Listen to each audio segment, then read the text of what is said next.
Hello, hello, hello. And we're reading the first chapter of The Witch's Way to Wealth by the gorgeous Jessie Da Silva.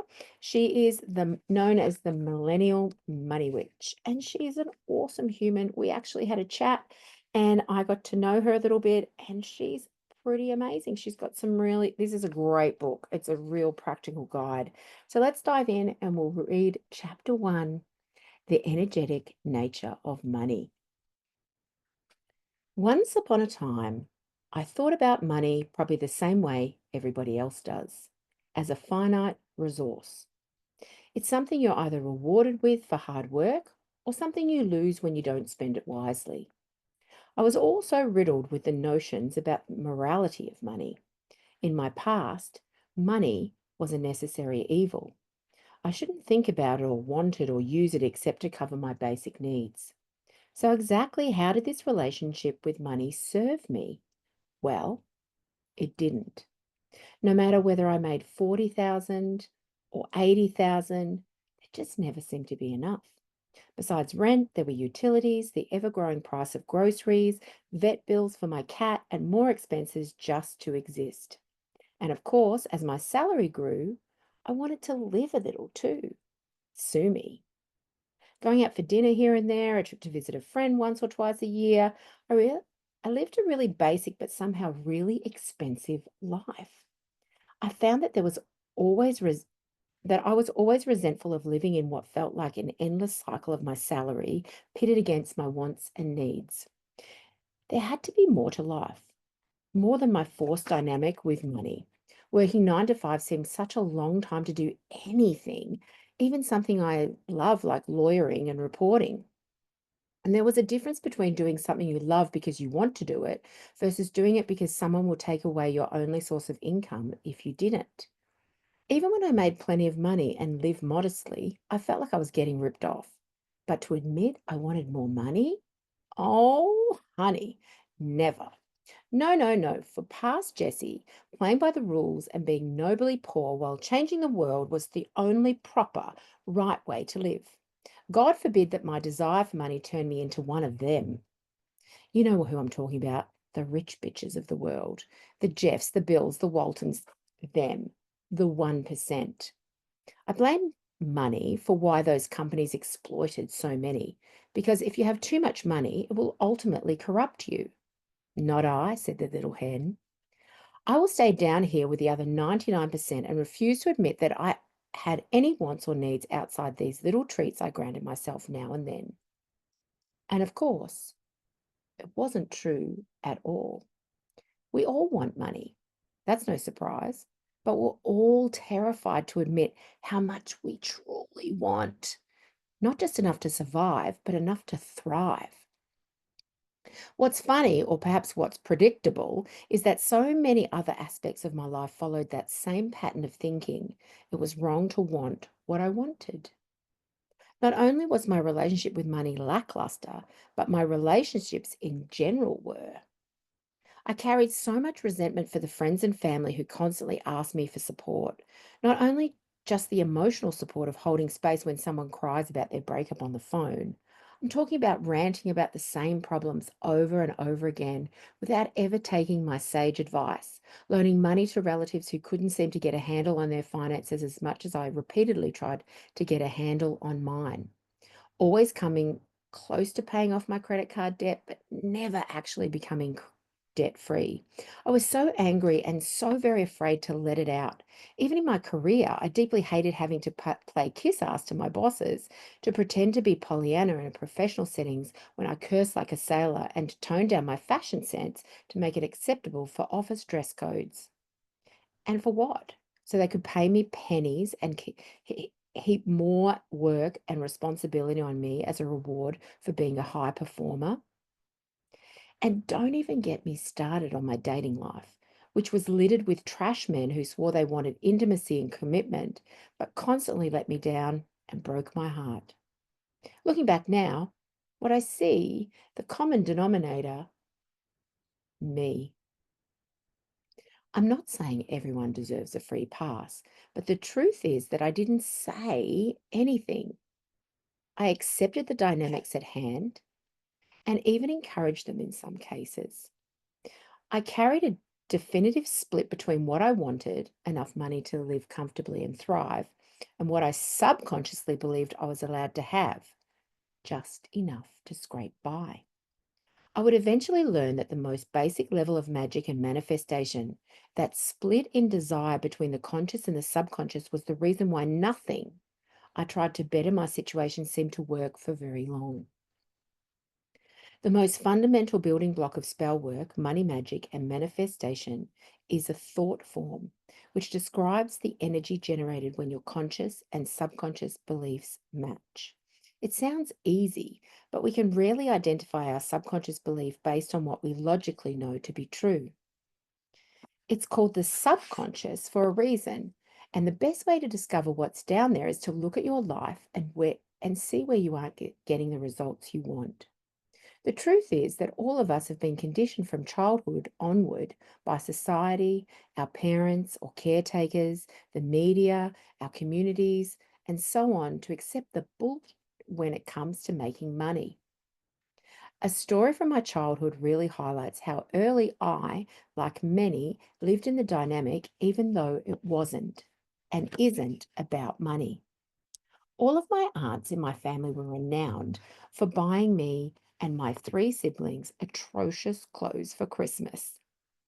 If they weren't two sizes too big, they were plastered with polyester dragons or flowery grandmother curtain prints. Yet every year I smiled and thanked them and waited a few days after Christmas to call and ask for the receipts because the clothes didn't fit, which was true, but not honest. My parents always told us to say something in the moment, but we'd already been too conditioned by them to be agreeable to dare to mention our needs at that point. And then when I was 10 years old, my great aunt came down for a visit from Canada and blew every bad Christmas outfit out of the water. She bought me and my sisters matching jewel tone onesies. They look like an outfit for 4 foot tall toddlers. I took one look at that fuchsia monstrosity and practically screamed, "No, thank you. I don't want this." My outburst was immediately met with cries from my aunt and grandparents of, "Try it on before you say no." Did I say no? Of course not, because I was a child and the instructions I had about life were compromise, accept the result, and deal with the feelings on your own. The point is, I could have stopped there and kept my foot firmly planted at this boundary, but I didn't. I tried on the onesie. Once I did, the crisis somehow got worse. I could not accept this. If I did, I knew I'd only gifted more onesies in the future. This was my Alamo, and I finally drew my line in the sand. I begged, pleaded, and insisted. Kids will make fun of me. I can't wear this. It looks like it's for a baby. I'm almost in middle school. Finally, the grown-ups relented. I let out a sigh and was excused from the table to read until it was time to clear the table. Unfortunately, that ingrained behavior didn't stop there. That memory might not seem like it had anything to do with money, but I lived in different versions of that moment for the next 18 years on every scale imaginable in my career, my relationships, and more. I learned not to stand up for myself in what I deserved, particularly from the money, unless the situation was egregious. Fast forward 5 years later, and I don't even recognize that woman anymore. I had it all wrong. And I learned it by taking the first step of just acknowledging what my conscious will was. I admitted that what I wanted more than anything in the world, more than making a difference, more than having a family, more than being a good person, was money. Does that sound shallow? Well, it's true, but not for the reasons you likely suspect. I want money because I want power. Not the kind of power that would leave me drunk on running a billion-dollar corporation off the backs of minimum wage employees, unpaid interns, and cheap suppliers who may or may not rely on literal slaves. I want the kind of power that gives me some effing sway in this world. The kind of power that affords me and those for whom I wield it more freedom, opportunity, or hell, just even some flexibility. I want to be so rich that when I speak, lawmakers listen. I want to be so rich that I can pay reparations to people and not worry about my bottom line. I want to be so rich that when I do choose to have a family, I can do it without worrying about how much I need for doctor's visits and new clothes every year and whether I can afford a babysitter so I continue to run my business. I want to be so rich that I can afford grand acts of kindness like $1,000 tips to servers on their second or third shift of the day, or paying off an artist's student loan so that they can create without Sally Mae breathing down their necks. Would you believe me if I said you didn't need to be in the top 1% to afford this kind of lifestyle? It's true. You don't even need to be a millionaire. If you often find yourself dreaming of this kind of life but feel stuck in the endless cycle of earn, spend, burnout, then I've got news for you. All you want in the world is money too, and the power it affords. And I'm going to show you how to get it, keep it, and make it work for you. To get there, I'll need you to first accept wealth as your conscious will. So, for the rest of this book, I want you to decide that your foremost goal in everything I teach you will be to make money and lots of it. Money is infinite and renewable. Interesting premise. Before we can tackle the activities that dredge up all the subconscious muck around money we've been carrying around, it's crucial to reframe how you look at money. If you continue to view it as a finite resource, it's far too easy to fall into guilt when we focus on acquiring more of it. We tend to think of making money like this. If I get more money, then the person giving it to me will have less of it. Even if the person giving it is an employer, it's easy to think getting a raise for yourself takes away from the same budget that could give raises to your co-workers or friends. Misconstruing money in this way is a picture perfect example of a roadblock that would naturally undermine any kind of manifestation or money magic you might attempt. So, first, you need to understand exactly how money is infinite. If you've come even remotely close to anything regarding money mindset, manifestation, and so on in the past few years, you've definitely heard the phrase money is energy. It's a saying that repeated among all manifestation experts, but rarely explained. Unfortunately, they often say that this because they don't know why money is energy. They just know it is. Well, I'm here to explain to you, and you don't need to live through a ride on a financial roller coaster or take ayahuasca in the desert to understand it either. When people say money is energy, they're saying two things. First, money has no intrinsic value. Second, money is a renewable resource. I know these both sound bananas, but just hear me out. Money only bears value because we as a society have collectively agreed to it. Without humans, money's just paper, cloth, metal, and so on. You can see an example of how this concept playing out in history. During the American Revolution, General George Washington continually wrote to Congress about his troops were starved, weak, and low on supplies, begging legislators to send more money. The problem was that the Congress kept sending American dollars, but merchants would only accept the British pound. Those merchants likely didn't believe that Americans would actually win the revolution, so it served them better to accept British pounds as the legitimate currency. That belief made American dollars worthless. So you see, money without societal agreement is only worth as much as the scrap metal it's made from. And that's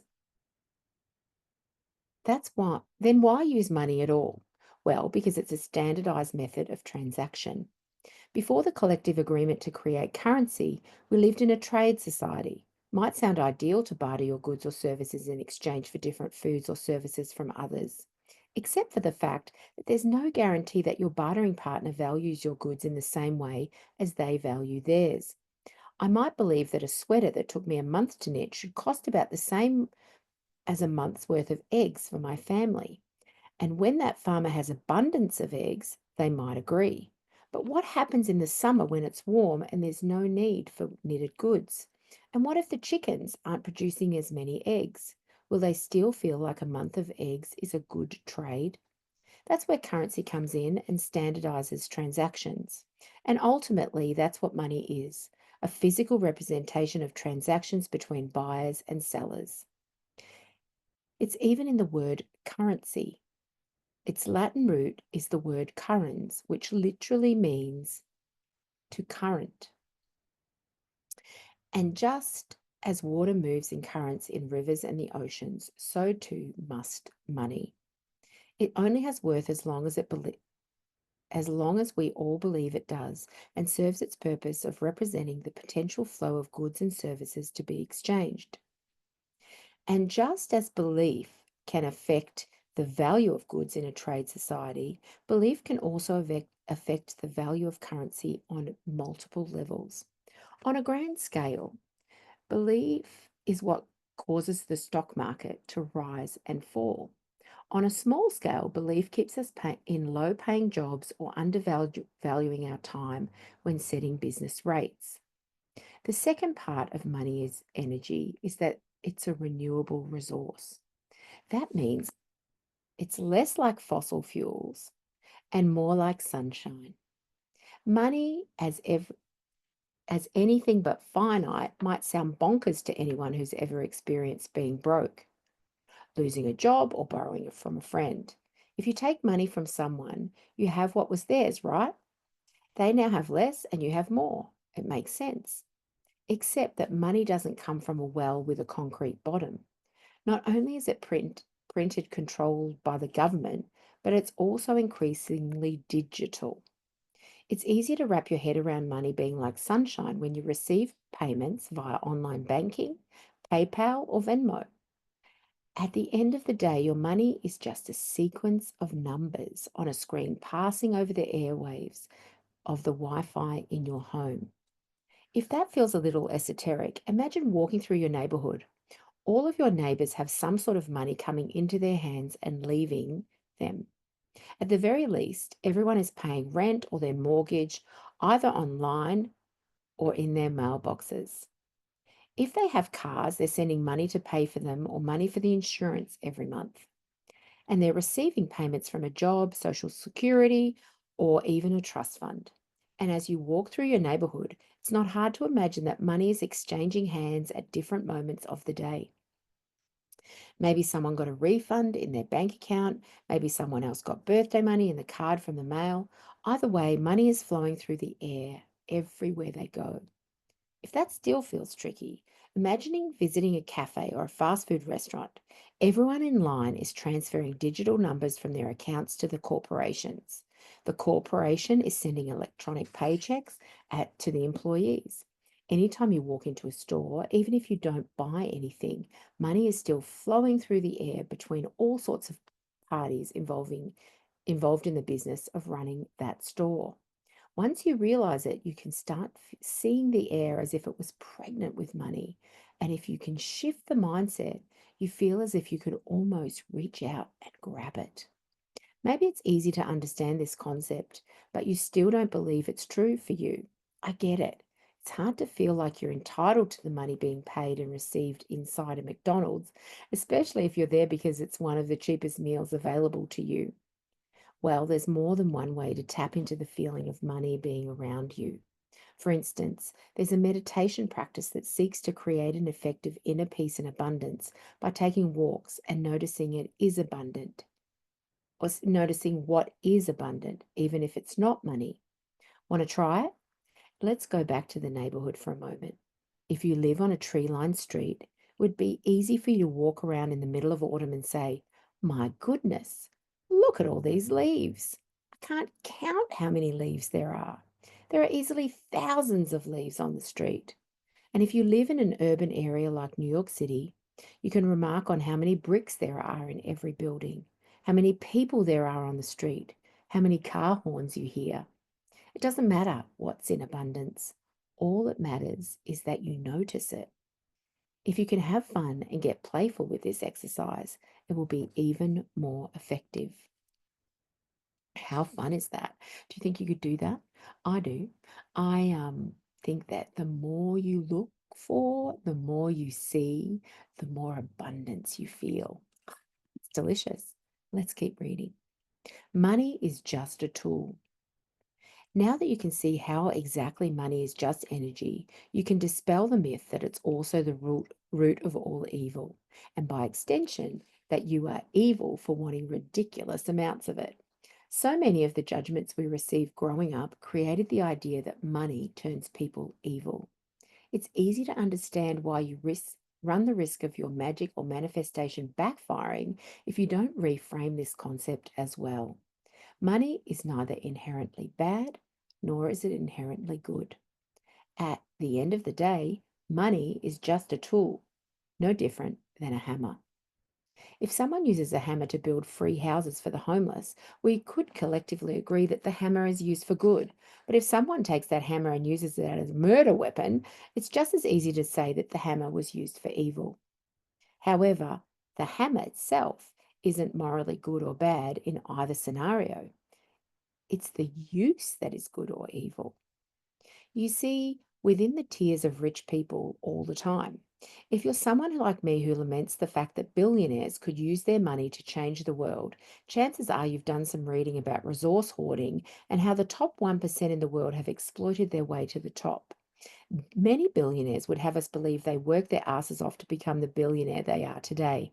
But in actuality, many of them are just privileged, white, straight, cisgender people who have benefited from supportive homes and used employee exploitation to attain success and largesse. These aren't visionaries. They are strategists and exploiters. What made so many of them rich than others in their industry is the sheer commitment to disregarding employee well-being to raise the bottom line. Take Amazon, for example. Amazon was accused of not allowing warehouse workers to use the bathroom while they were on the shift so they could meet the promise of Amazon Prime's 2-day shipping. And what were these employees paid to hold their pee and risk a bladder infection? The minimum wage of $7.25, which was steadily declined at a rate reflective of the average warehouse worker pay of $20 an hour in 2000.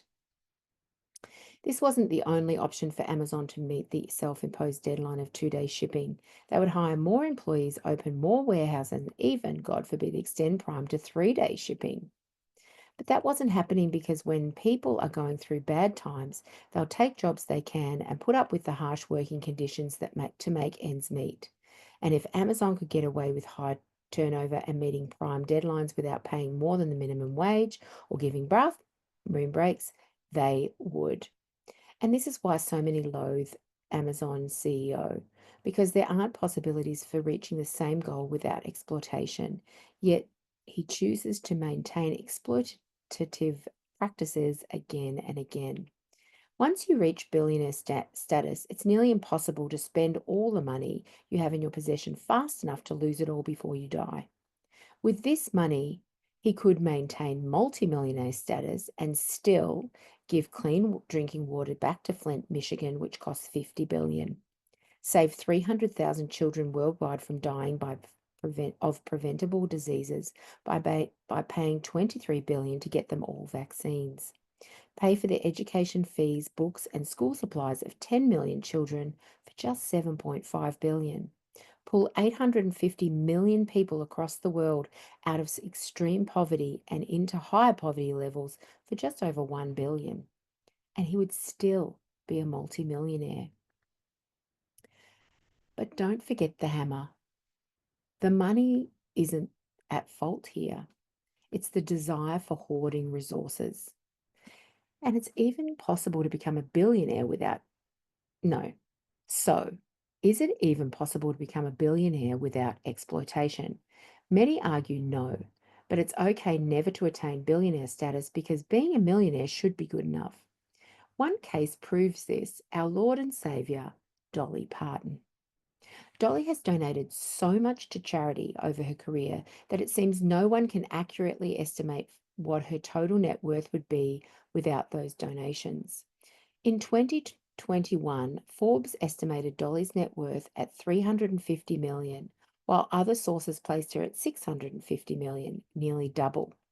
And just to drive home the point that Dolly is wealthy as AF, let's review some of her wildly successful sources of income.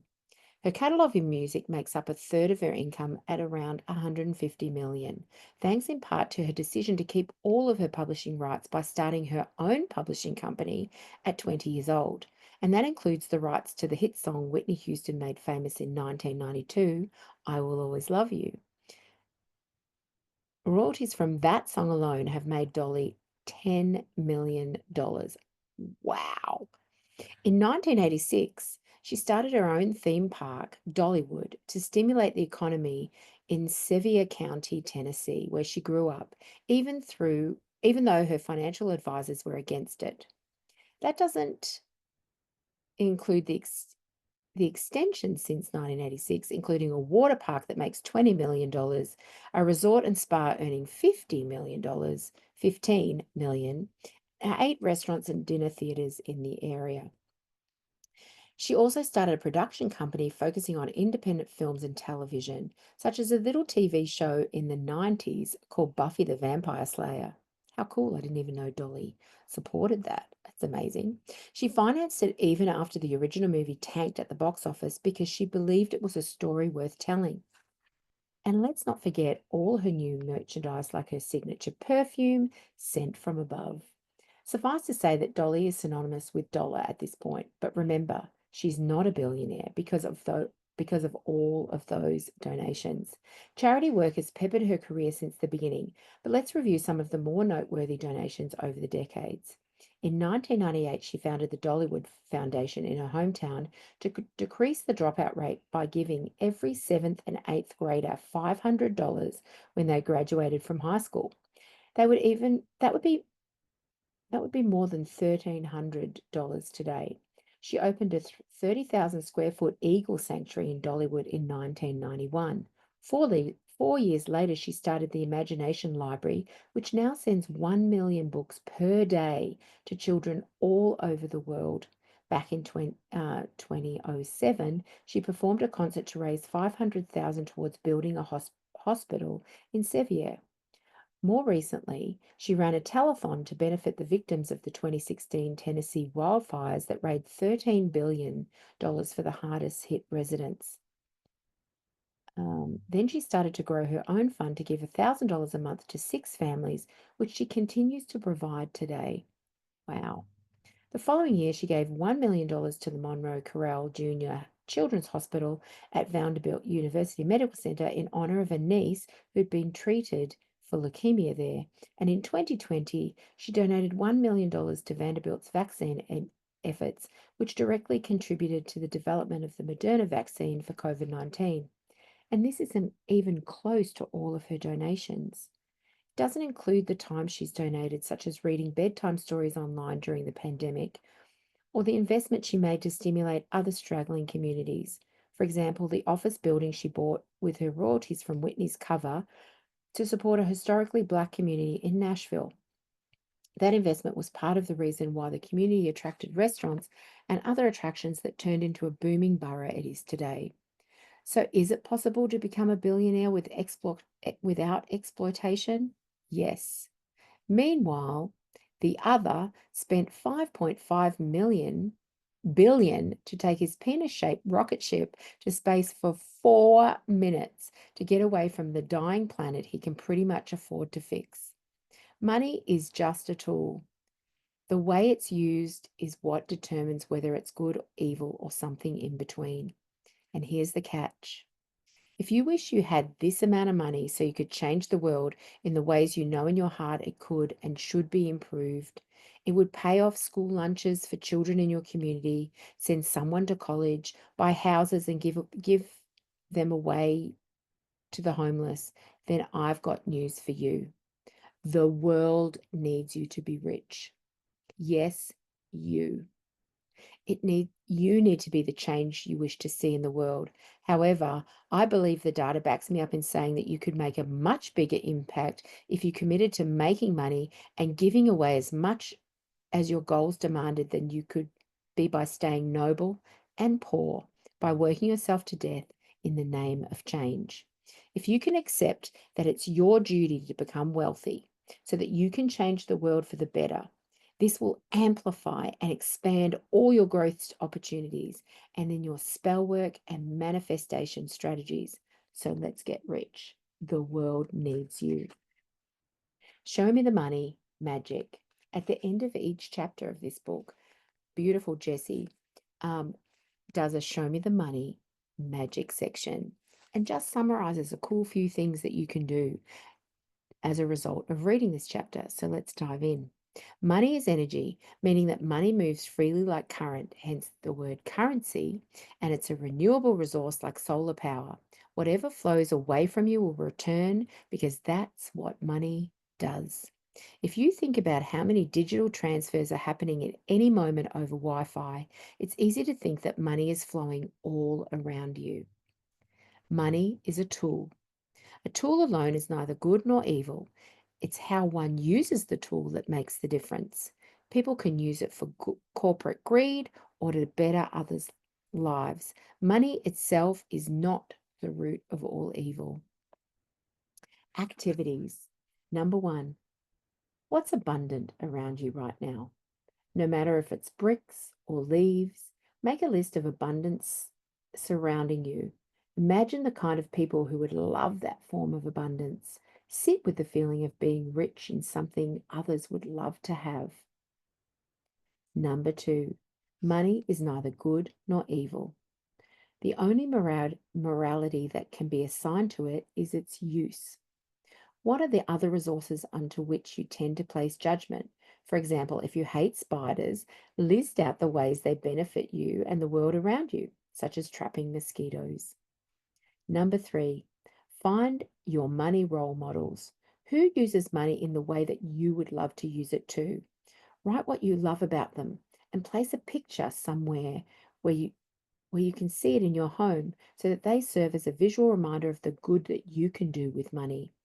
If you don't have one, use this QR code to borrow one of mine.